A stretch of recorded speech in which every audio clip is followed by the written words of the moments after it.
이 진영에서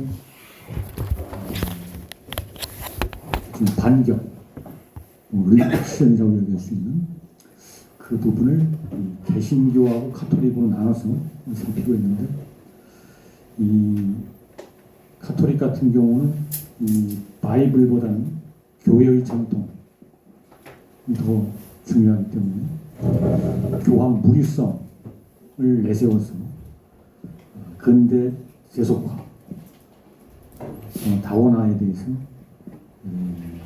반격을 가한 이런 어떤 모습을 우리가 살피고 있는데, 그래서 그게 구체적으로는 제1차 바티칸 공의회라고 하는 것은 카톨릭 교회가 초대교회 때부터 지금까지 21번 제21차 공의회를 했습니다. 평균 2000년 동안 평균 100년에 한 번씩 했다.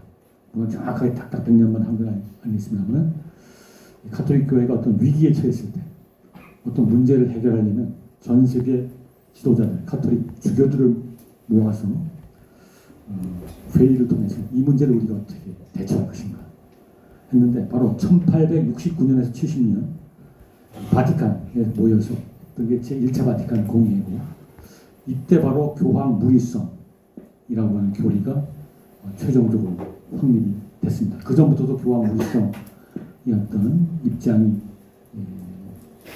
공식화되지는 않았지만 나름대로 영향력을 미치고 있었는데, 특히 비로 9세라고 하는 여기 사진에 나와 있는 이 교황이 중심이 돼서 한마디로 세속화와 다원화의 어떤 거센 물결에 카톨릭 교회가 저항하고 대항하는 이런 입장에서 제1차 바티칸 공의회가 열렸다, 이렇게 이제 얘기할 수 있고요. 먼저 교황 무리성, 또 그러한 흐름 속에서 무염시태라고 하는 이런 또 교리, 그러니까 무염시태 교리는 교황이 교황자에서 내리는, 그래서 그때는 오류가 발생할 수 없는, 한마디로 교황 무리성에 입각해서 선언된 교리의 하나로 무염시태가 간주되는 이런 어떤 맥락이기 때문에 거기다 소속했고요. 이와 비슷한 맥락에서 또 한 가지 우리가 살펴볼 필요가 있는 게, 그 밑에 보면 오류 목록이라고 하는 게 나오는데, 한마디로 이 19세기 말에 카톨릭 근본주의가 일종의 블랙리스트를 작성해서 카톨릭 교회에 도전하는 지적인 사조들 80가지를 지정해서, 이 80가지 사조들은 다 오류에 해당된다. 카톨릭 교회에서는 받아들일 수 없는 위험한 사조들이다. 그래서 신자들은 이걸 가까이 해서는 안 된다, 또 수용해서는 안 된다 라고 하는 스틸라우스 아라스라고 하는 말로, 라틴어로 되어 있습니다만 영어로 이렇게 표현하고요. 그럼 그때 그 80가지가 뭔가, 80가지를 오늘 강의 시간에 다 소개하기 시작하면 수업이 다 끝나기 때문에 그 중에 이제 압축해서 몇 가지가 오른쪽 밑에 보면 나와 있죠. 실라부스 에라스 1864년 요 무렵인데 몇 가지가 소개가 돼 있고, 여러분 영어로 그게 잘 보일지 모르겠는데요. 몇 가지만 거기 한번 영어로 돼 있는 하반부에 나와 있죠. 거기 잘 보면 판세이즘이라는 게 나와 있습니다. 그러니까 밑에서 두 번째 문단에 있는 판세이즘. 혹시 판세이즘 우리말로 번역하면 뭐가 되겠죠? 판세이즘. 이 세이즘이라는 말은 우리 수업 시간에 자주 나오는 용어입니다. 테오스라고 하는 말, 신이라는 뜻이고, 세이즘 그러면 뭐예요? 유신론이 되는 거예요. 신을 믿는 거니까 유신론이 돼요. 근데 앞에 판이라고 하는 뜻이 뭐예요? 접두어를 쓰이면 전체를 나타내는 전체. 그래서 이거를 우리가 범신론이다 보통 얘기합니다. 혹시 여러분들이 철학사를 배웠으면 범신론을 주창했다가 파문당 유대교 지식인이 있습니다. 유명한 철학자죠. 네덜란드 출신, 그쪽에서 활동했던 스피노자라고 하는 스피노자. 이 스피노자라고 하는 사람은 유태인인데, 그래서 유대인들을 그 지역에서 활동을 했던 철학자죠. 근데 이 사람이 유대교는 전통적인 세이즘, 유신론, 창조주 하나님 한 분만을 믿음과 숭배의 대상으로 삼고 있는, 근데 이 스피노자가 범신론을 했습니다. 그래서 결국 유대교 랍비에 대해서 파문난, 그래서 추방된, 그래서 여러분 잘 아는 렌즈를 깎으면서 평생을 지냈던 이런 유명한 철학자입니다. 근데 어떻든 스피노자가 범신론입니다. 범신론이 뭡니까? 우리가 유대교나 기독교나 이슬람의 그 유신론이라고 하는 것은 창조주와 피조물을 엄격하게 구별하는 겁니다. 인간과 자연은 피조물이고 창조주에서 창조가 된 거죠. 그럴 때 피조물은 창조주를 숭배하고 그 앞에 복종하면서 창조주의 뜻이 무엇인가를 믿으면서 찾으면서 살아가는 거예요. 근데 범신론은 뭐죠? 창조주와 피조물의 도식이 없어지는 겁니다.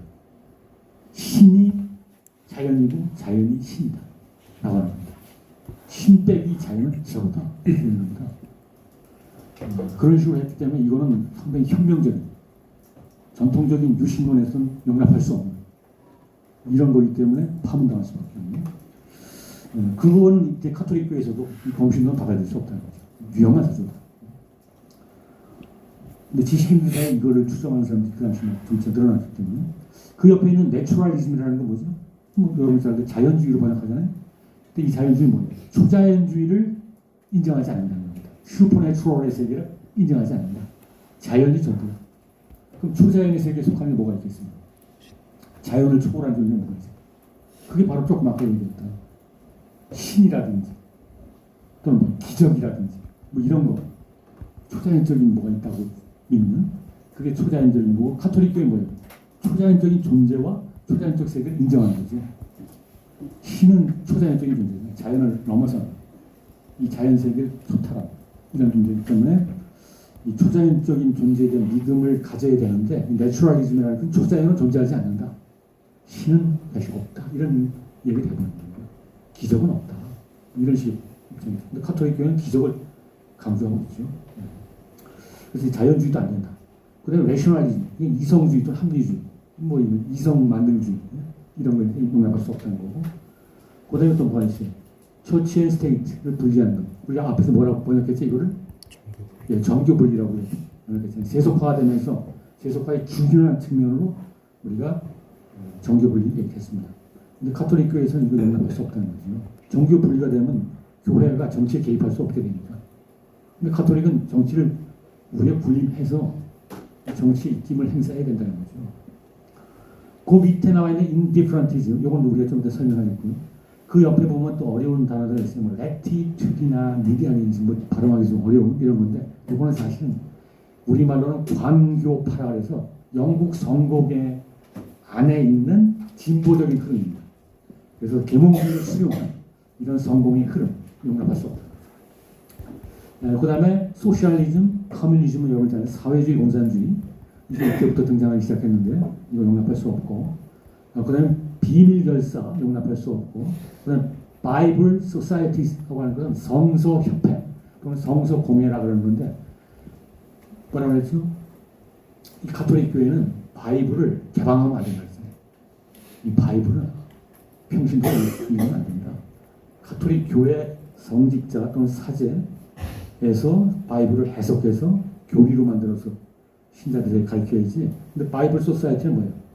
이건 성서학자들이 자기들끼리 그 협회를 만들어서 자기들 식으로 번역하고 뭐 성서를 그냥 오픈시켜버리겠다는 이런 쪽이기 때문에 용납할 수 없다. 위험한 조직이다. 이렇게 보는 거죠. 그 다음에 뭡니까? 모던 리버럴리즘. 뭐 이건 뭐 근대 자유주의니까 당연히 이렇게 뭐 등등 해서 이것 말고 또 한 70가지 정도가 있어요. 그래서 총 80가지 위험한 사조. 이렇게 이제 된 게 바로 오리목록입니다. 그래서 한마디로 근대 자유주의나 세속주의 사조를 정제하는 흐름인데, 그중에 종교 무차별주의라고 하는 건 indifferentism. different라고 하는 것은 뭐뭐 다르다 이런 뜻이잖아요. 근데 앞에 in이 붙으면 부정의 뜻이 되죠. 뭔가 다르지 않다 이런 뜻이 되는데, 우리말로 보통 번역할 때 종교 무차별주의. 요거는 쉽게 얘기하면 여러 종교가 있는데 뭐 유대교, 기독교, 이슬람이 있고 나중에 이제 동양세계 많은 힌두교, 불교 뭐 등등. 근데 계몽주의 지식인들 사이에서 널리 유포됐던 입장 중에 하나가 바로 인디프런티즘입니다. 여러분 잘 알고 있는 루소라는 사람이 루소, 에밀의 작가. 루소 같은 사람이 인디프런티즘의 입장에 서서 종교 간의 관계를 나름대로 정리한 사람이에요. 그러니까 루소가 볼 때는 유대교나 기독교나 이슬람의 교리가 좀 차이가 있잖아요. 또 동양 종교를 보니까 힌두교, 불교하고 비교는 또 차이들이 있어요. 그렇지만 큰 틀에서 딱 보면 결국은 예수님 말씀이나 부처님 말씀이나 공자, 유교의 말씀이나 큰 틀에서 보면 별 다를 바가 없다. 근본에 있어서는 큰 차이가 없다. 그렇기 때문에 어떤 종교를 받아들이는지 또 신자가 되든지 그거 별 문제가 안 된다. 이런 입장이 되는 것이죠. 그렇기 때문에 이런 어떤 종교 무차별주의는 계몽주의 지식인들 사이에서는 널리가 사용됐습니다. 계몽주의자 중에는 급진 계몽주의가 있고 온건 계몽주의가 있어요. 과격한 계몽주의자들은 무신론으로 나갈 수 있어요. 마르크스주의 같은 게 계몽주의의 급진 버전이죠. 근데 온건 계몽주의는 종교라고 하는 것이 무조건 나쁜 게 아니에요. 종교라고 하는 것은 개인의 자유 선택에 맡기고 거기서 또 교훈, 이런 도덕적인 이런 가르침들이 있기 때문에 종교 자체를 부정하거나 이러지 않은 온건한 계몽주의가 있어요. 그래서 이런 식의 어떤 온건한 계몽주의자들은 종교는 나름대로 가치가 있는 건데 다만 어떤 종교가 우월하고 어떤 종교가 발등하고 이런 식의 편협한 관점은 배제하는 이게 바로 인디프런티즘이다. 이렇게 말했습니다. 우리나라에 맨 처음에 기독교가 들어왔을 때 선교사들이 서양 선교사들이 막 전도하러 다녔습니다. 그때 여러분이 잘 알고 있는 이광수를 비롯한 이 계몽주의 지식인들은 이미 이런 입장에 가까웠습니다. 이광수가 보니까 유학을 통해서 일본에 유학도 하고 하면서 기독교 그다음에 그 당시 인도의 종교 힌두교 불교를 쭉 공부해 보니까 컴퓨터에서 보니까 다 훌륭한 점들이 있다는 거예요. 배울 만한 점이 있다는 거예요.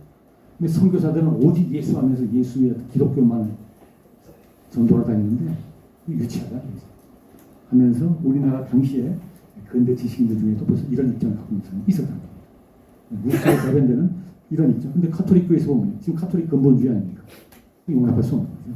카톨릭 교회만이 진리인데 다른 종교하고 대등한 수준에서 카톨릭 교회를 위치짓는다? 블랙리스트에 들어갑니다. 이런 식의 어떤 입장이 바로 이 시기까지 19세기 말. 이런 입장은 사실 엄격하게 따지면 약간 루스해지긴 하지만 1950년대까지 갑니다.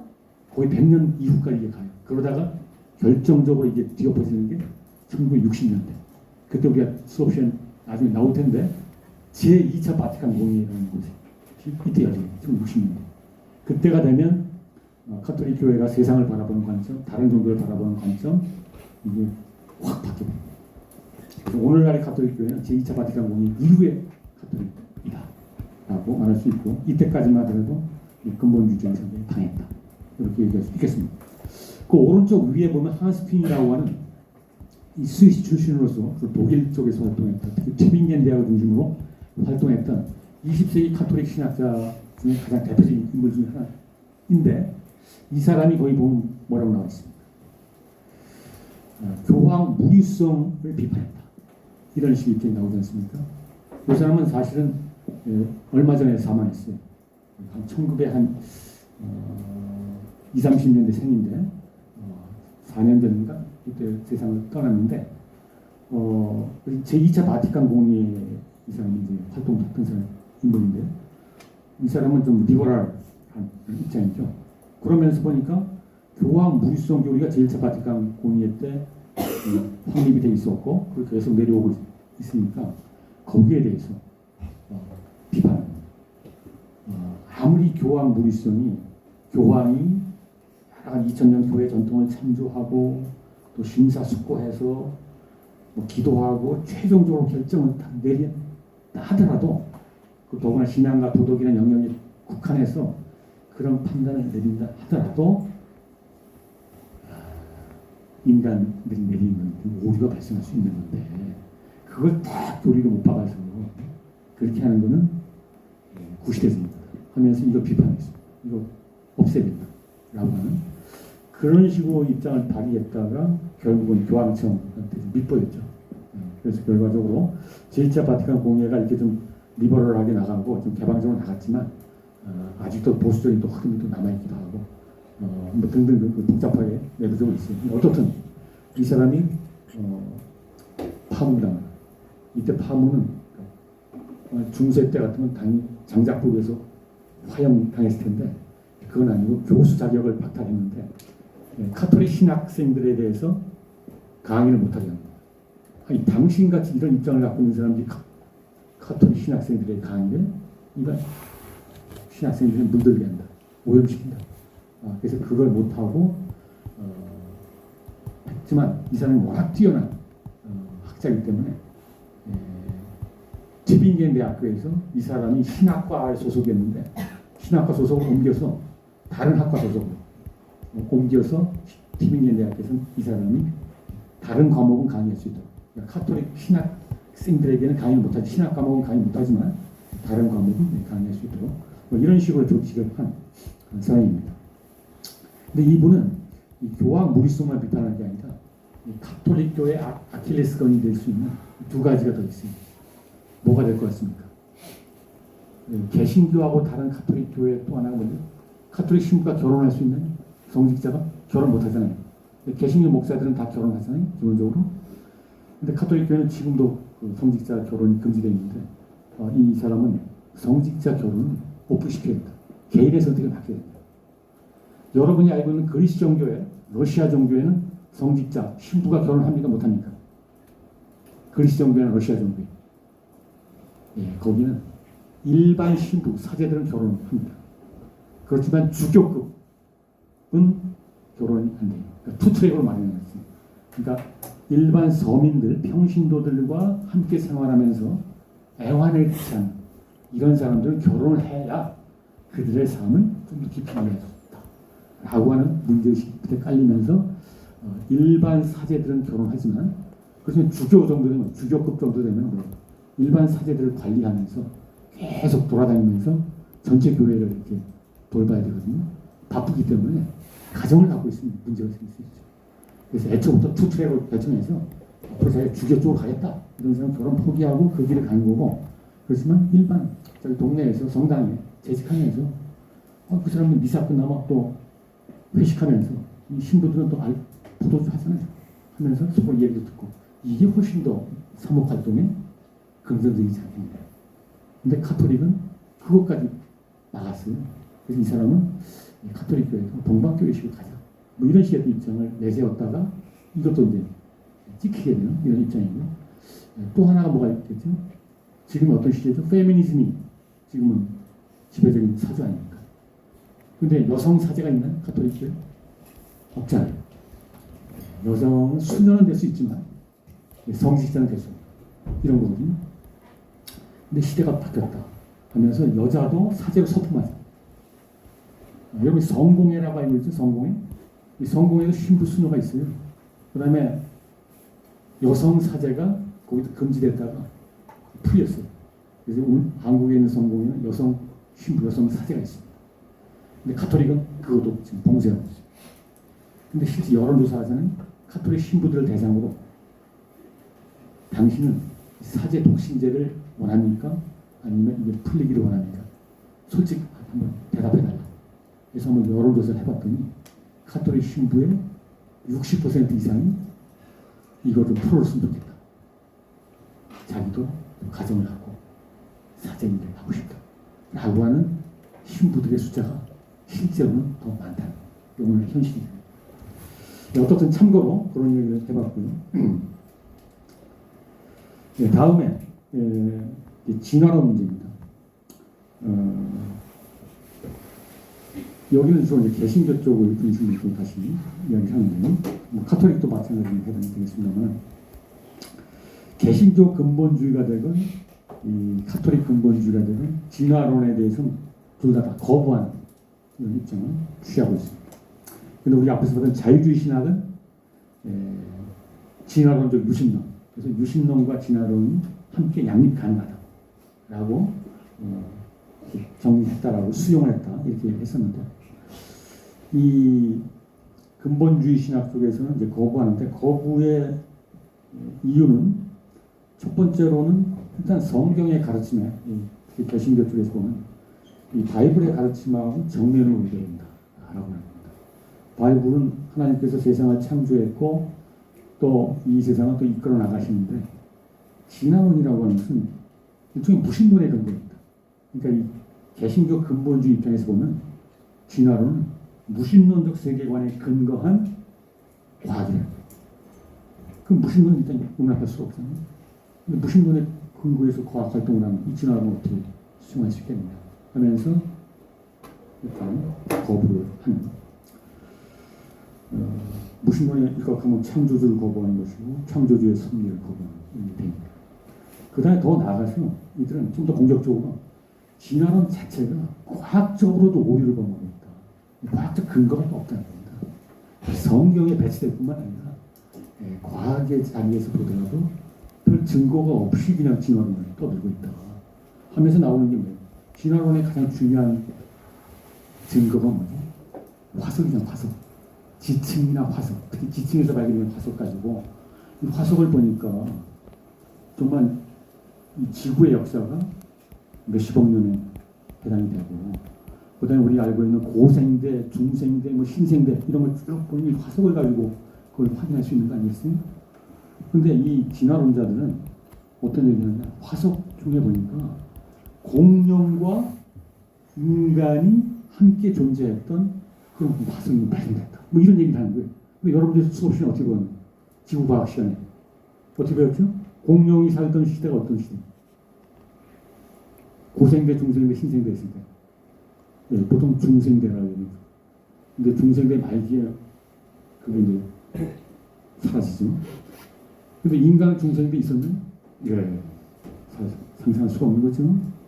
인간은 2, 30만, 현생 인류는 2, 30만 년이고 좀 더 올라가면 뭐 몇백만 이렇게 올라가는 건데 우리가 그래서 공룡과 인간은 동시에 존재할 수가 없는데 이 근본주의 진영, 특히 요새 이제 창조 과학이라고 하는 게 있어요. 근본주의 쪽에서 나오는 그런 쪽 사람들은 이런 거 있다 그러면서 완전히 과학자들을 경악시키는 이런 식이었던, 알고 보면 이게 완전히 근거가 전혀 없는 그런 식이었던 입장.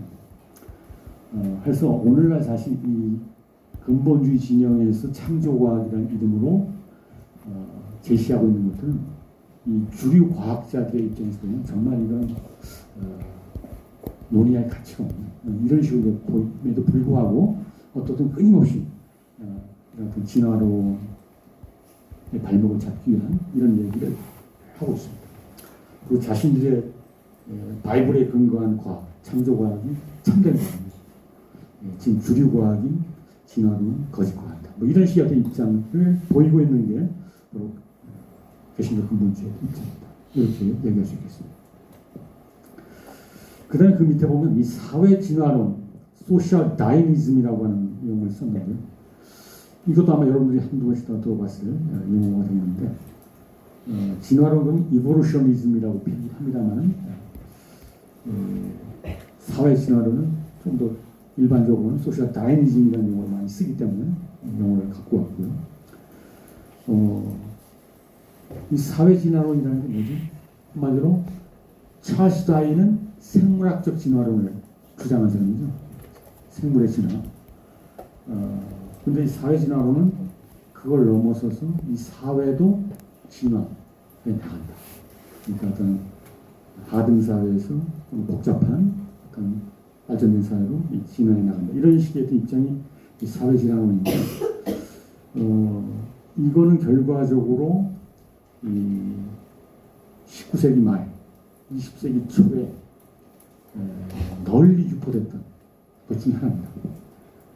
특히 제국주의를 정당화시킬 수 있는 이런 어떤 논리가 됐는데, 제국주의라고 하는 건 강한 자가 약한 국가를 이렇게 지배하는 걸 정당화시키는 이런 거죠. 그래서 실제로 19세기 말 20세기 초에 중국, 한국, 일본의 근대 지식인들 사이에서도 사회 진화론이 널리 유포되고 수용이 됐습니다.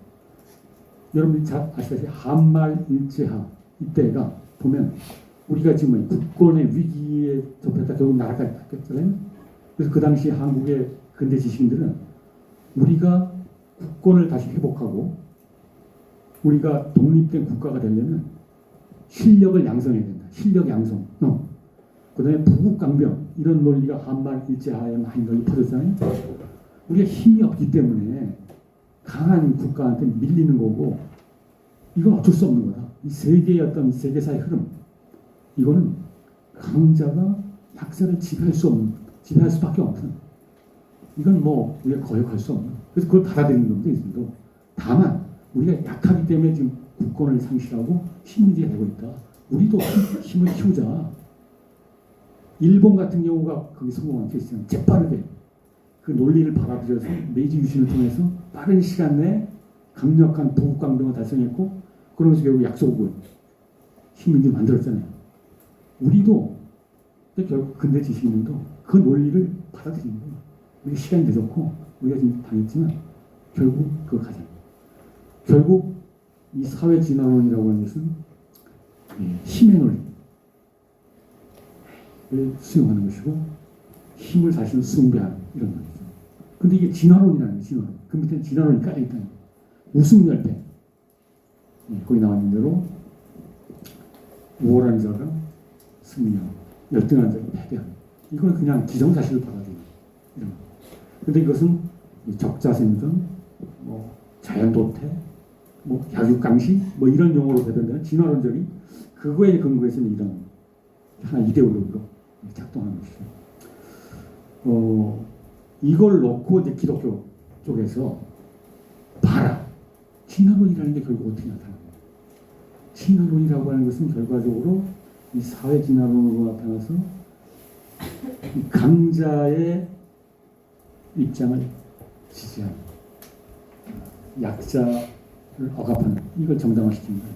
무시무시한 거 아니냐? 근데 우리 기독교는 어떤 거냐? 그 밑에 나와 있는 거예요. 예수께서 뭐라고 말씀하십니까? 내 이웃을 내 몸과 같이 생각. 그것도 예수가 했던 성경에 나오는 말씀 중에 어떤 말이죠? 어떤 양치기, 목자가 있어요. 양을 끌고 가다가 그 중에 한 마리가 길을 잃었습니다. 그때 어떤 얘기가 나오지? 여기 교회 다니는 학생, 그 얘기 몰라요? 예수의 얘기 중에 양치기가 양 100마리를 끌고 가다가 그 중에 한 마리가 길을 잃고 어딘가 사라졌어요. 거기 뭐 낭떠러지 비탈길도 있고 그때 어떻게 양치기는 어떤 입장을 취하죠? 99마리의 양보다 그 한 마리 양이 더 중요하다. 네. 역시 교회 다니기 때문에 그렇지 익숙한데 그 순간에 만약에 사회 진화론이라든지 힘의 논리를 갖고 있다면 한 마리 정도는 쟤는 뭐야 이 인간에 비교하면 좀 뭔가 열등하고 비리비리하니까 저 비리비리한 놈 한 마리 없어도 상관없어. 99마리 지키고 튼튼하고 똑똑한 얘네들 지키는 게 낫지. 한 마리 정도. 이거 완전 우승 연패인 거예요. 지키는 거. 근데 예수가 뭐라고 얘기해요? 99마리가 다소 불안 자기가 길을 떠나면 한 마리 찾기 위해서 그 사이에 누군가 강도가 가서 99마리를 데려갈 수도 있고 늑대가 나타나서 99마리 위협할 수도 있잖아요. 숫자가 훨씬 많은데 그렇지만 한 마리 길 잃은 양을 위해서 99마리를 놔두고 끝까지 한 마리 찾아가는 약자에 대한 힘없는 자에 대한 돌봄. 우리 기독교는 약자를 보호하고 약자를 배려하고 또 예수는 뭐예요? 타자를 위해서 자기 목숨을 바치는 예수는 이웃을 위해서 예수가 한 말 중에 벗을 위하여 목숨을 바치는 것보다 더 위대한 사랑은 없다. 친구를 위해서 목숨 바치는 것도 위대한 사랑. 이 기독교의 정신 아니냐. 다이니즘, 진화론이라는 건 뭐예요?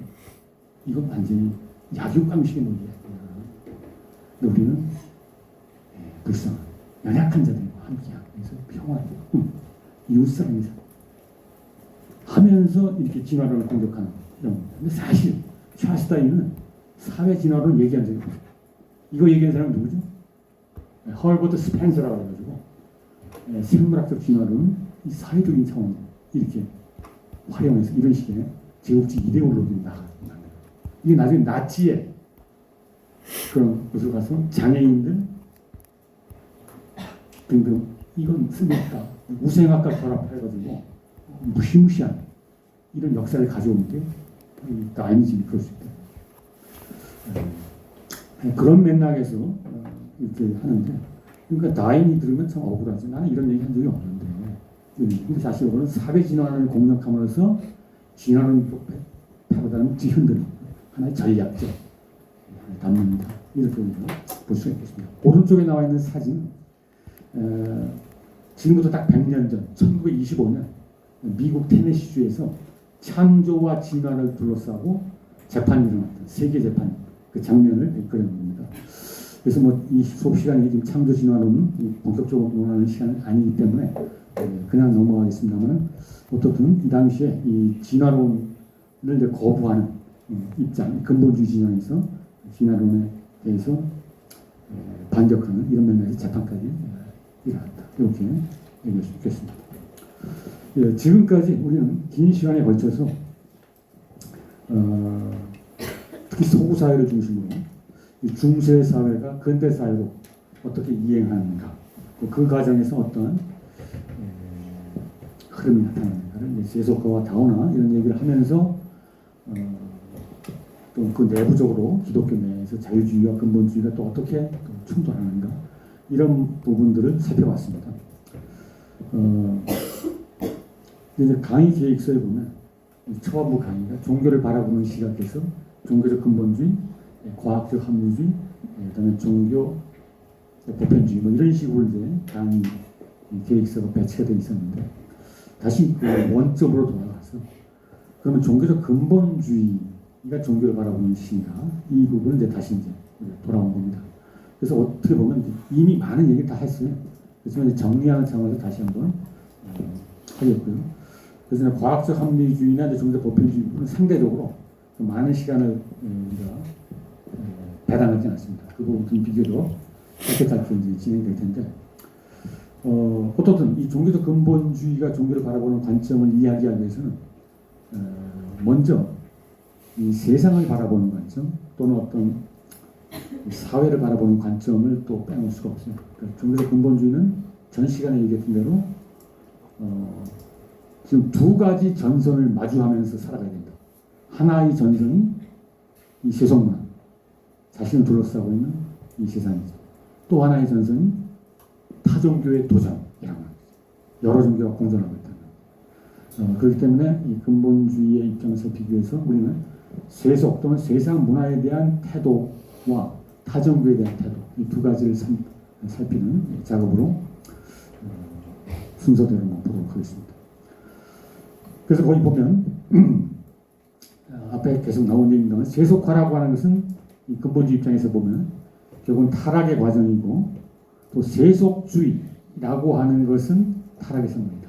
그러니까 세속화는 우리가 secularization 이라는 말로 얘기했죠. 세속화라고 하는 것은 거대한 하나의 역사적 과정, 역사적인 어떤 변동 과정을 지칭하는 이런 용어라면, 세속주의는 뭡니까? 그런 세속화 과정을 지지하고 옹호하고 아마 세속문화, 세속적 가치를 예찬하는 이러한 하나의 사조 또는 입장, 이게 바로 세속주의다. 이렇게 얘기할 수 있겠습니다.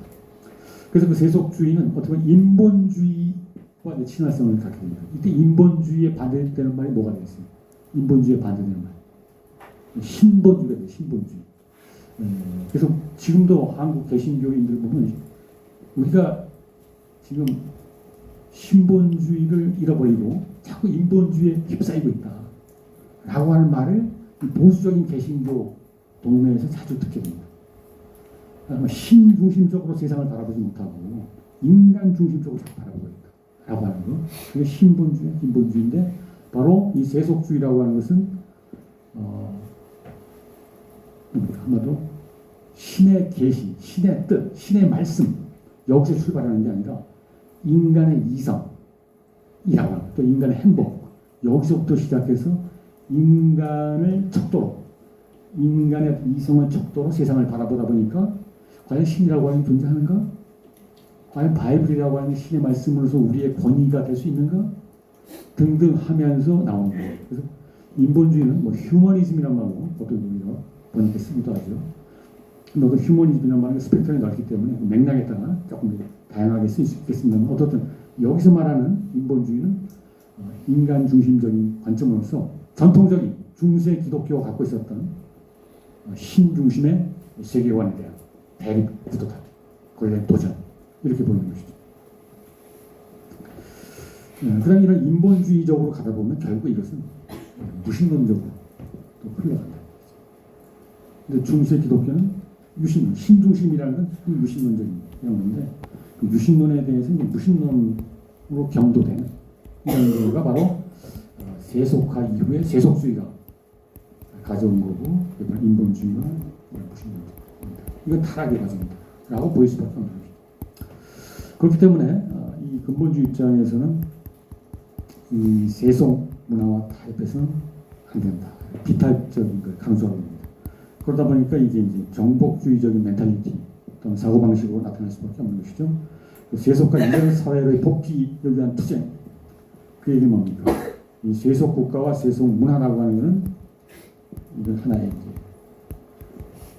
악이 되는 거죠. 그건 제거의 대상이 되는 것이죠.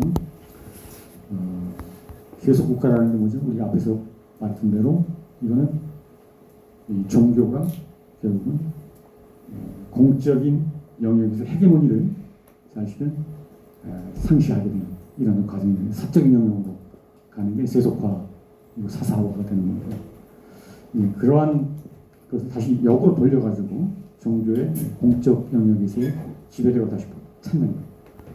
그러다 보니까 종교 분리라고 하는 걸 거부해야 되고 그리고 이제 국교를 다시 수립하는 이런 식의 어떤 그 관점이 바로 정복주의가 되는데 구체적으로 한번 두 가지 사례를 통해서 한번 근본주의가 갖고 있는 정복주의적 멘탈리티를 한번 살피면 기독교의 경우와 이슬람의 경우로 나눠서 봅니다. 첫 번째, 이 기독교 진영에서 나타나는 20세기 이후에 근본주의 한 사례로 크리스천 리컨스트럭셔니즘이라고 하는 거. 우리가 컨스트럭션 그러면 이제 건설하다, 뭐 건축하다 이런 식의 뜻인데 리컨스트럭션 그러면 재건하다 이런 뜻이죠. 보통 우리말로는 기독교 재건주의 이렇게 얘기하는데 지금 미국의 근본 개신교 근본주의 일각에서 나타난 상당히 극단적인 한 사례인데 거기 뭐 오른쪽에 그 대표 주자 게리 노스라고 하는 인물이 바로 이거의 이제 주동자죠. 얼마 전에 사망했는데 이 사람은 지금 거기 나와 있는 용어 그대로 우리가 지금 다뤘던 세속화되고 다운하는 미국 사람. 미국이 우리가 그때 BBC 영상 자료를 분석했을 때 미국은 어디에 속했죠? A, B, C 세 가지 그룹 중에 B 그룹에 속했잖아요. 그리고 그때 에반젤리칼 크리스찬이티 이를 우리가 키워드로 제시하면서 미국이 영국이나 네덜란드와 같은 이 서유럽 국가에 비하면 그래도 막대 그래프가 상당히 상대적으로 높은 이런 쪽이었잖아요. 그러니까 미국은 사실 보면 이 복음주의 영향력이 상당히 강하지만 서유럽에 비하면 그 기독교를 비롯한 종교적 열정이 상대적으로 뜨겁습니다. 서유럽에 비하면. 그렇지만 그거를 견제하는 세력들이 있다는 거예요. 아까 말한 인본주의라든지 또는 세속화를 수용하는 그게 또 상당한 세력을 갖고 있어요. 그 서로 막 경쟁하고 있는 거예요. 여러분 중에 문화 전쟁이란 말 들으면 문화 전쟁? 네,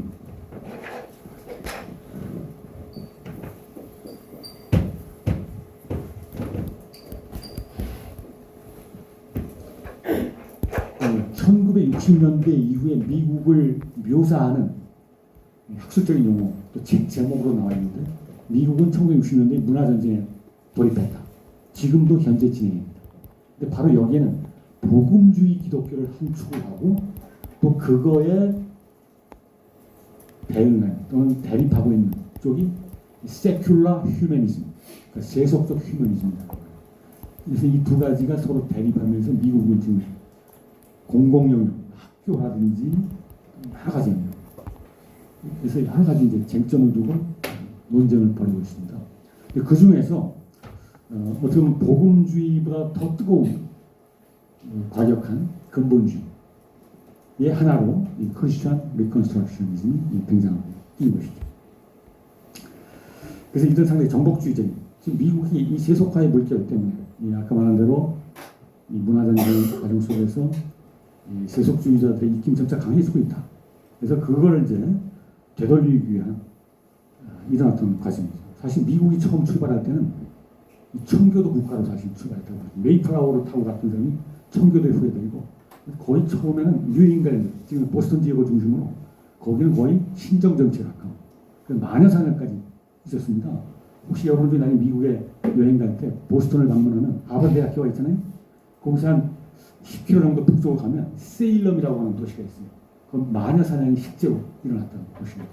그래서 초기에 아메리카 대륙은 그 정도로 신정 정치 국가였어요. 근데 그 후에 이제 미국도 세속화가 이렇게 됐어요. 지금 이런 상황입니다. 그래서 이 사람은 바로 재건주의자는 그쪽 처음으로 돌아가야 된다. 이런 입장입니다. 그래서 헌법 대신에 미국은 이제 헌법이 있죠. 그 대신에 신의 율법으로 미국을 통치해야 된다. 근데 바이블을 보게 되면 신약 성서는 사실 그 부분이 약해요. 예수님 아까 이웃을 사랑하라 뭐 이런 얘기들이 많이 나오고 있거든요. 구약은 뭐예요? 고대 이스라엘 신의 야훼 하나님의 명령을 받아서 다스린다. 왕들이 다스린다. 이런 식의 것이 있었기 때문에 그 고대 이스라엘을 모델로 하는 율법에 의한 통치 그런 의미 신정 다시 한번 이 땅에 시작이 됩니다. 그럼 자동적으로 정교분리 미국 헌법에 지금 정교분리가 나와 있는데 그걸 철폐하고 미국 다시 기독교 국가가 나타납니다. 어떻게 말할까? 중세 크리스천덤은 다시 한번 이 땅에 미국 아메리카 대륙이야말로 새로운 이스라엘이다. 이런 식의 사명감을 갖고 있는 사람들이 이쪽 계통 사람들이거든요. 그래서 어떻든 이런 어떤 맥락에서 나오는 게 근본주의의 어떤 정복주의적인 태도이고 오른쪽에 나와 있는 영어로 표현된 건 뭐냐면 이 사람은 전략가이기 때문에 종교 자유라고 하는 것을 전략적으로 활용하자는 겁니다. 미국 헌법에 지금 종교 자유가 보장되어 있는데 그걸 활용해서 지금 젊은 아이들을 어렸을 때 기독교 학교를 많이 만들어서 거기서 신앙의 투사들, 신앙의 전사들을 만들어내자는데 그러고 나서 이들이 사회 곳곳에 진출해서 정치계를 장악하고 경제계를 장악하고 모든 사회 운영을 장악해서 그때 비로소 그 힘을 가지고 미국을 다스리자라고 하는 거예요. 그때가 되면 뭐예요? 바이블을 가지고 세상을 다스릴 수 있다. 그때는 이제 종교 중립이라든지 이 종교 자유라는 게 필요 없다. 종교 자유는 우리에게 필요한 것이고 신의 적이 되는 타자들에게 타종교인들에게는 종교 자유를 인정하지 않는 뭐 이런 식의 국가로 가자라고 하는 이런 얘기가 바로 영어로 쓰여 있는 이야기입니다. 이 수업이 너무나 기독교 중심적으로 진행되다 보니까 여러분들 중에는 반발이 있을 수 있습니다. 너무나 기독교 사람. 그래서 다른 종교 얘기도 좀 해야 되지 않나. 그래서 제가 이제 밑에 보면 보코하람이라고 하는 용어를 썼는데 이슬람을 배경으로 하는 이런 쪽입니다. 이 서구 사회는 중세에서 근대를 거치면서 결과적으로 지금까지 이런 흐름을 보여줬는데 이슬람 세계는 그동안 뭐 하고 있습니까? 중세 이슬람과 근대 이슬람이 구별되는가? 연속성이 있는가? 아니 불연속성이 있는가? 이런 물음을 던져볼 수도 있잖아요. 이슬람은 기본적으로 서구 사회에 보면 기독교 세계였던 또는 기독교 문화를 배경으로 하고 있던 서구가 겪었던 세속화와 다원화의 흐름과 비교해보면 상대적으로 이슬람의 전통을 많이 갖고 있겠죠. 에도 불구하고 이슬람 세계가 어떻게 됐죠? 근대 이후에 서구에서 제국주의, 식민지 경험을 했잖아요. 그렇기 때문에 서구의 영향이 또 많이 들어와 있어요. 서구 식민지 겪었기 때문에. 그래서 그 대표적인 국가가 우리가 앞에서 BBC 방송을 다뤘을 때 나왔던 나이지리아 같은 경우 나이지리아는 영국 식민지를 겪었습니다. 1960년대에 독립했어요. 우리가 앞에서 살펴본 적이 있었습니다. 근데 오늘날 나이지리아 국가는 어떻습니까? 1960년대 이후에 나이지리아 국가는 어떤 국가인가? 신정 국가인가? 어떤 국가? 법적으로 보면 나이지리아는 세속 국가입니다. 근데 그때 나이지리아 도표가 어떻게 나왔지? 막대 그래프가? APC 그룹 중에 A권에 속했잖아요. 그래프가 굉장히 높았잖아요. 왜 그랬다 그랬죠? 이슬람과 기독교가 6대 4의 비율 존재하면서 유일신 종교가 한 국가 내에 존재하면서 또 여러 가지 정치적인 요인과 맞물리면서 내전이 일어나고 그러면서 그들의 신앙심을 뜨겁게 만드는 그래서 그래프가 올라갈 수밖에 없는 이런 식으로 우리가 설명을 했었습니다. 그렇지만 나이지리아 국가 정부 자체는 헌법 이걸 통해서 법률적으로는 종교적 중립을 선언합니다. 이슬람과 기독교가 50대 50인데 거의 만약 이슬람을 국가 종교로 세웠다? 그럼 40% 기독교인들이 가만히 있겠습니까? 심각한 사태가 발생할 수 있잖아요. 그렇다고 기독교를 국가로 세울 수도 없고 그렇기 때문에 정부는 법적으로는 헌법에서는 세속 국가로서의 종교적 중립을 선언합니다. 그런데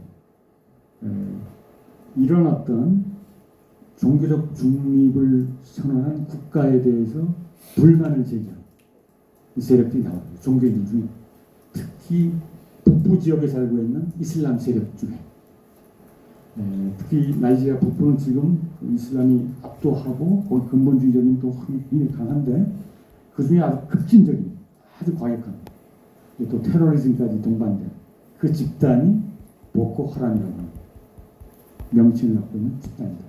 정식 명칭은 그 오른쪽 밑에 로고가 나와 있는데 그 밑에 Group of the People of Sunnah for Preaching and Jihad라고 하는 이게 정식 명칭이고 언론이라든지 일반적으로 부를 때는 보코하람이라고 부르고 있습니다.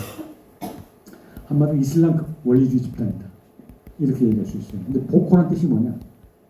이거는 사이비, 가짜, 거짓 이런 뜻을 갖고 있어요. 하람이라고 하는 말은 뭐지?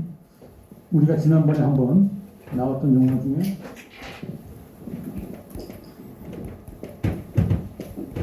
이 할랄이라고 하는 말. 이 할랄은 뭐라고 했지? 스펠링이 하나 더 들어가는지 우리가 그때 BBC 방송을 분석하면서 마지막에 유대교를 분석하면서 코셔라고 하는 그 유대교의 음식 규정, 코셔라는 말이 나왔잖아요. 코셔의 이슬람 버전이 뭐라고 했어요? 할랄이라고 했잖아요. 서울대 감골 식당에도 할랄 식당 있잖아요. 한마디로 허용된 거. 이게 할랄의 의미고 할랄 제품만을 써야 되는 거잖아요. 무슬림 쪽에서는. 근데 할랄의 반대말은 하람. 여기 나와 있는. 이거는 금지된 것. 이런 뜻을 갖고 있습니다.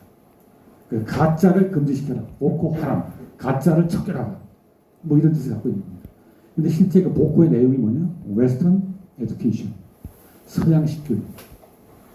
이게 한마디로 이슬람을 오염시키고 있다. 한마디로 나이지리아를 오염시키고 있다. 한마디로 이 보코하람이라고 하는 단체 입장에서 보면 나이지리아가 이슬람 국가가 돼야 되는데 알라의 뜻에 의해서 통치가 돼야 되는데 나이지리아 정부가 세속 국가를 표방하면서 기독교와 이슬람을 대등하게 대하고 더구나 세속 문화에 대해서 개방하고 그러다 보니까 영국 식민지를 겪으면서 영국 문화, 서구식 문화가 들어온 거죠. 1960년대 이후에 본격적으로 식민지를 거쳐서.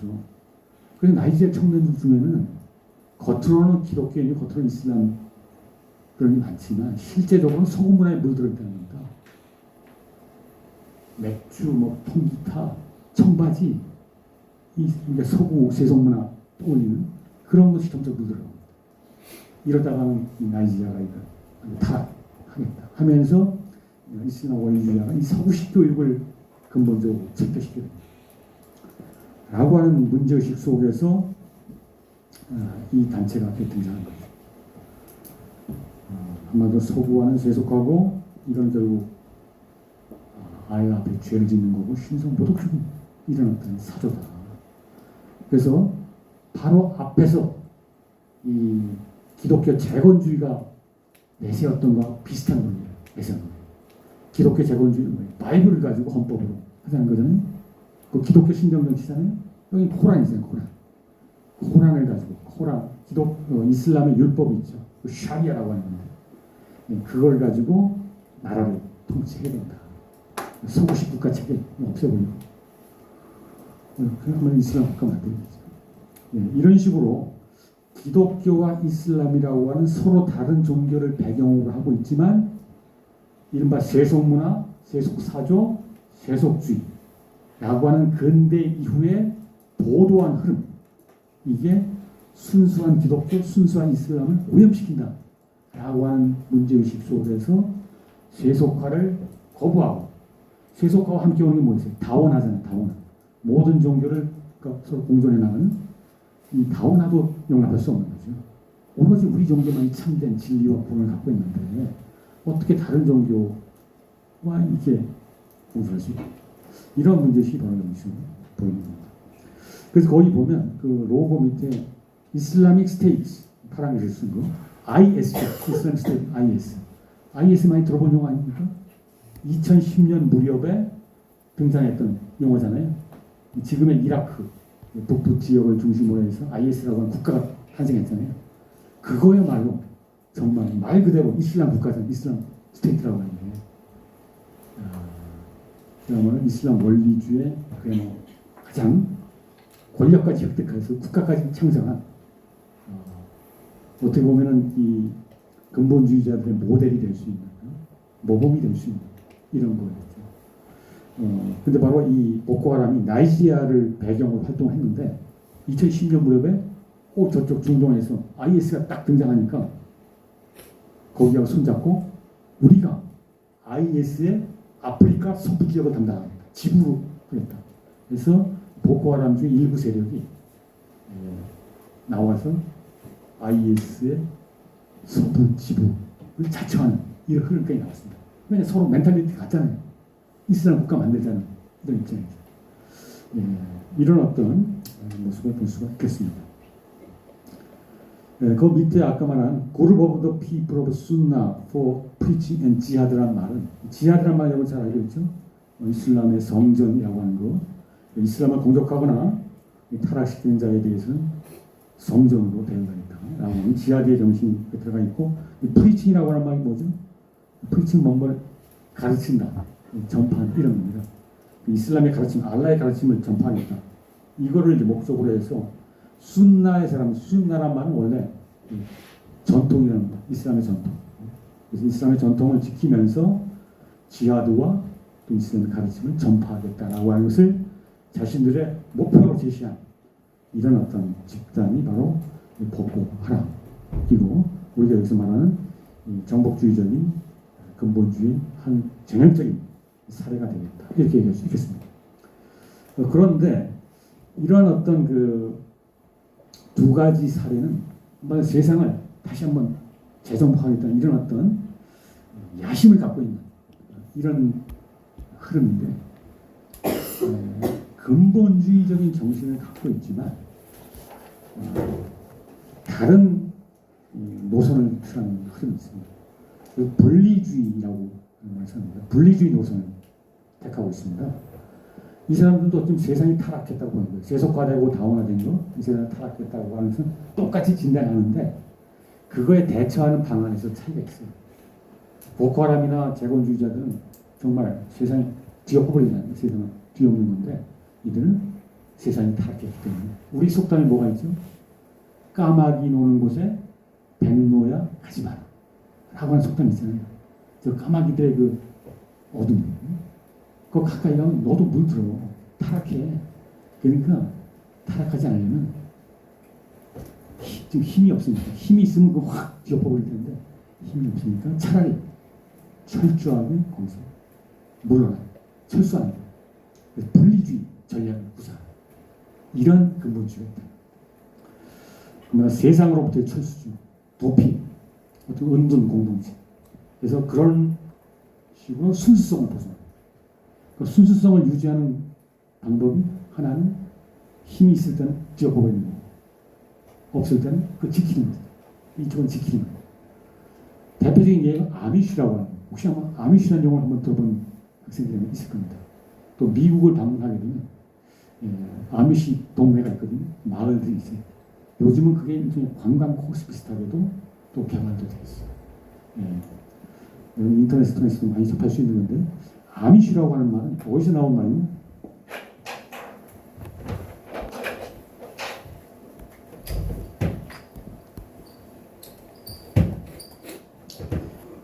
종교개혁 당시에 유럽, 정확하게는 스위스와 독일 국경지대에 있었던 종교개혁의 후예들 중에 하나죠. 암만이라고 하는 사람이 있었습니다. 근데 이 사람을 추종하는 사람입니다. 암만의 가르침을 따라 그래서 아미쉬라고 하는 말이 바로 여기서 나왔다. 이렇게 이제 부르는데 이들이 거기서 탄압을 받다가 종교 개혁 이후에 어떻게 됐죠? 종교 전쟁이 일어났죠. 그래서 소스파트는 굉장히 탄압을 받는데 그래서 결과적으로 대서양을 건너서 에파라치아 산맥, 미국 동부 에파라치아 산맥 기슭에 자리를 잡고 거기서 운동 공동체를 확보하고 자신들의 순수한 그때의 가르침을 보존해 나가는 이러한 소수 종교 집단 이건 아미시. 그 제세례파의 후예라고 나와 있습니다. 제세례파라고 하는 것은 세례를 다시 받는다라고 하는 겁니다. 종교개혁 당시에 등장했던 하나의 흐름입니다. 가만 유아 세례를 거부하는 쪽입니다. 당시 카톨릭 루터라든지 뭐 칼뱅이라든지 또는 카톨릭 교회는 유아 세례를 다 인정했습니다. 유아 세례를 받아야 된다는 거예요. 왜냐하면 유아 세례를 시켜야 어렸을 때부터 그들을 뭐 교회의 품 안에서 컨트롤할 수가 있습니다. 근데 이쪽 사람들은 유아 세례 거부하는 제세례파들은 유아 세례는 자기의 신앙과 결단에 의한 것이 아니기 때문에 하나님 앞에는 무효다 이런 식으로 주장하면서 자기가 커서 자발적으로 결단해서 신자가 돼야지 자기도 무엇일까 이게 무슨 가짜 아니야 이런 식으로 주장하는 겁니다. 근데 이거는 카톨릭과 주류 개신교에 보면 굉장히 위협적인 입장입니다. 유아 세례를 인정 안 하고 10대까지를 그냥 방치시켜보세요. 이거 다시 교회를 끌어들이기 힘들거든요. 그래서 이미 기득권을 갖고 있는 교회에서는 유아 세례를 사수하는 겁니다. 카톨릭과 루터교, 칼뱅 이건 주립교회가 되기 때문에 지금도 유지합니다. 근데 소수종파지면은 순수 신앙을 강조하면서 이 제세례를 강조합니다. 근데 바로 그 흐름의 일파가 바로 아미슈거든요. 이들이 이제 대서양을 건너온 거죠. 그래서 이들은 지금까지 존재하고 있습니다. 그래서 아마 여기 사진에 나와 있는 이 모습을 여러분들이 많이 봤을 거예요. 그 당시 그거죠. 아마 현대 문명, 세속 문명, 테크놀로지가 발전한 이런 걸 다 거부하는 겁니다. 그리고 이제 교리적으로라든지 신앙적 가르침도 옛날 걸 그대로 고수합니다. 세속화를 거부하는 거죠. 어떻게 보면. 그 다른 종교하고 교류 안 합니다. 당원하고 이런 거 합니다. 그래서 결과적으로 분리주의를 통한 접근인데 거기 보면 현대 문명을 거부한다는 게 세속 문명을 거부한다는 거고 병역 거부라고 하는 것은 예수의 가르침을 철저하게 따르겠다는 겁니다. 예수가 그 산상수훈을 통해서 이웃을 사랑하는 거고 그 다음에 뭐예요? 칼로 흥한 자는 칼로 망한다 라고 하는 무기를 들지 말라 라고 하는 거예요. 그래서 병역을 거부하고 그 다음에 고등교육이라고 하는 것은 이제 세속교육이 되기 때문에 이걸 거부한다. 근데 문제는 이게 문제가 법적으로 논란에 휩싸이게 되는 겁니다. 미국 정부는 이제 의무교육이라고 하는 게 있잖아요. 우리나라도 마찬가지 의무교육제도가 있잖아요. 근데 얘네들은 이 사람들은 자기들의 그 공동체를 해서 아이들도 자기식으로 교육하고 한마디로 학교를 안 보내는 이런 식으로 되면 이거는 민주국가로서 민주시민을 양성해 나가는 게 국가의 입장인데 또 교육의 의무라고 하는 게 있는 거 아닙니까?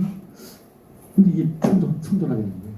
그래서 나타난 재판이 위스콘신 대 요도라고 하는 요거는 보통 이제 법에서 판결을 할 때 원고가 있고 피고가 있잖아요. 그랬을 때 여기 이제 위스콘신 주는 어디 있죠? 미국의 5대5 쪽에 있는 주죠. 위스콘신 주와 그다음 요도라고 하는 요거는 이제 아미슈 학부모의 이름입니다. 그래서 원래 3명의 학부모가 있는데 그 중에 한 사람은 이 정도. 그래서 요도라고 하는 그 학부모가 결국은 이 위스콘신 주의 주법을 거부하고 인정하지 않았기 때문에 결국은 이제 소송에 휩싸이게 됩니다. 그래서 재판 결과가 거기 오른쪽에 나와 있습니다. 그게 뭐냐? 먼저 그 아미슈의 삶의 일상이랄까 이들의 어떤 모습을 자세하게 알기 위해서는 여러분 나중에 아미슈 인터넷 접속해서 보면 아주 상세하게 나와 있는데 여기는 이제 다만 2가지 정도 사진만 나와 있습니다. 농사를 주로 많이 짓는데 트랙터라든지 이 전기로 들어가는 이거 사용을 안 하는 이런 어떤 거. 그다음에 집에 냉장고, 뭐 세탁기, 전화, 인터넷, 텔레비, 라디오 이런 거 현대문명 다 하는 거예요. 근데 그 인터넷에 접속하면 어떻게 돼서 아이들이 그 세속 문명이 오염될 수 있고 차단하는 거죠. 네, 그런 교통도 자동차를 운전하지 않고 그 당시 마차로 이렇게 된 거예요. 자동차하면 전기가 들어가고 등등합니다. 이런 걸 비롯해서 이런 입장을 고수하고 있다. 근데 요즘은 이 아미슈 안에서도 좀 보수적인 쪽이 있고 조금 현대문명을 약간씩 수용해요. 그냥 전화 같은 경우 갑자기 사고가 났다. 어떡할 거냐. 그 가정 전화는 안 되지만 동네마다 공중전화 하나 정도는 비상전화랑 비슷하게 하나 정도 설치하고 이런 식으로 합의해가지고 어느 정도는 이제 조금 나가는 이런 게 있습니다만 기본적으로는 이건 고수하고 있다. 근데 문제는 교육의 문제가 가장 큰 문제가 됩니다. 교육. 이들이 이제 그 애플라치 산맥 근처에 쭉 살면서 처음에는 아이들 교육해서 어느 정도 이제 약간 타협한 게 있었어요. 8학년까지 미국 교육제도는 우리하고 비슷하면서 약간 좀 다른 게 있잖아요. 그래서 8학년이라고 하는 게 대체 우리도 중학생 정도가 되죠.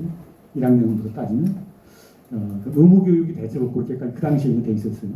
이게 좀 1970년대에 일어난 재판이고요. 근데 이 위스콘신 주에서 이제 주법이 개정이 되면서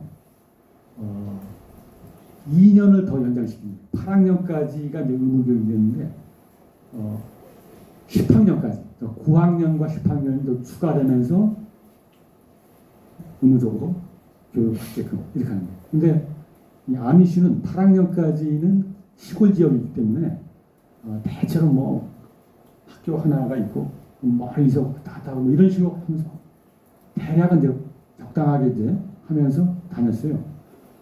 근데 2년을 더 하라.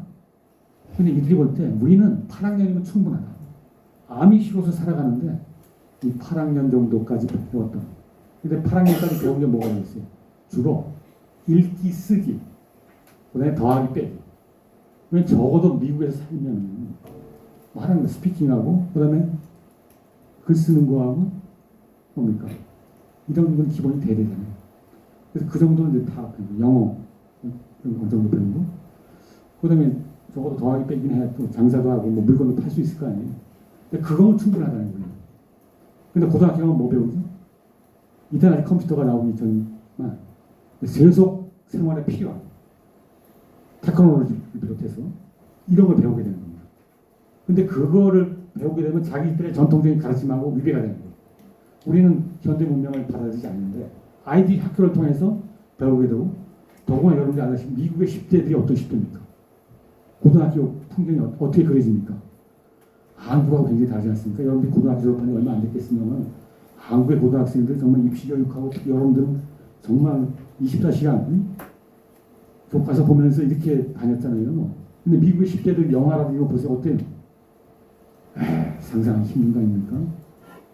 뭐 섹슈얼리티 문제부터 시작해가지고 마약 이거 그냥 10대 정도면 그냥 그게 막 밑에 깔리는 거예요. 이게 아미슈라고 이건 큰일 나는 거죠. 아이들 고등학교 가면은. 근데 중학교 8학년까지는 나름대로 컨트롤하면서 됐었습니다. 그래서 우리 안 된다. 거부합니다. 그래서 결국은 펜션을 받으면서 이거 의무교육인데 니네 거부해? 이렇게 해서 소송을 들어갑니다. 1심, 2심, 3심까지 갔습니다. 그래서 연방대법원에서 판결을 합니다. 거기 나와 있는 영어 표현이 그겁니다. 나이로 따지면 16세, 만 16세 이렇게 되고 10학년까지 이렇게 됩니다. 근데 대법원 판사들이 9명인데 지금 우리 내일 뭐가 있죠? 내일 판결이 헌법재판소 판결 있지 않습니까? 우리는 헌법재판소가 있잖아요. 미국은 헌법재판소가 없고 연방대법원이 있어요. 미국의 모든 문제는 연방대법원이 있어요. 대통령 탄핵 문제도 거기서 있게 됩니다. 연방대법원 판사들은 종신됩니다. 우리는 헌법재판소 임기가 있잖아요. 그래서 이번에 새로 교체되는 사람이 있고 이제 그런 다른 점이 있어요. 근데 연방대법원에서 이제 판결하기 때문에 연방대법원 한 사람 한 사람이 미국에서 가장 존경받는 인물입니다. 종신제도입니다. 근데 이때 판결이 8대1로 났어요. 8대1로. 근데 이들이 볼 때 이 아미시가 어떤 집단인가 알아야 되잖아요. 이 사람들이 평소에 어떤 생활을 하고 있고 어떤 생각을 갖고 있는 사람들인가. 그게 좀 전제가 돼야 판결을 하는 거니까 컨텍스트를 좀 알아야 되니까. 그래서 이 사람들이 관찰도 해봤죠. 그들의 역사도 관찰해보고 스터디를 하는 겁니다. 판사들은 쭉 공부해보는 거예요. 그래가지고 딱 나온 게 뭐예요? 주류 문화의 관점에서 보면 미국에서 이 당시 살아가는 사람들의 주류적 시각에서 보면 이들이 좀 특이하게 보인다. 그냥 이 전기 제품 사용 안 하고 뭐 라디오, 뭐 텔레비전 이런 거 사용 안 하고 좀 이상한 집단 이렇게 보일 수는 있다. 그렇지만 그들의 어떤 생활, 그들의 공동체 이걸 보니까 상당히 건전하더라. 뭐 사기치거나, 뭐 이런 도둑질하거나, 이거 현대의 문명에서 볼 수 있는 이런 것들을 정말 찾아보기 힘들어요. 상당히 도덕적으로는 윤리적으로 상당히 모범적인, 어떻게 보면 미국 국가가 궁극적으로 키우고 싶은 이 건전한 미국 시민의 모델. 현대 문명 이런 테크놀로지하고는 관계없이 또 도덕적인 측면 이런 거에 봤을 때는 상당히 존중하는 이런 게 많더라 라고 하는 게 이미 전제가 됐어요.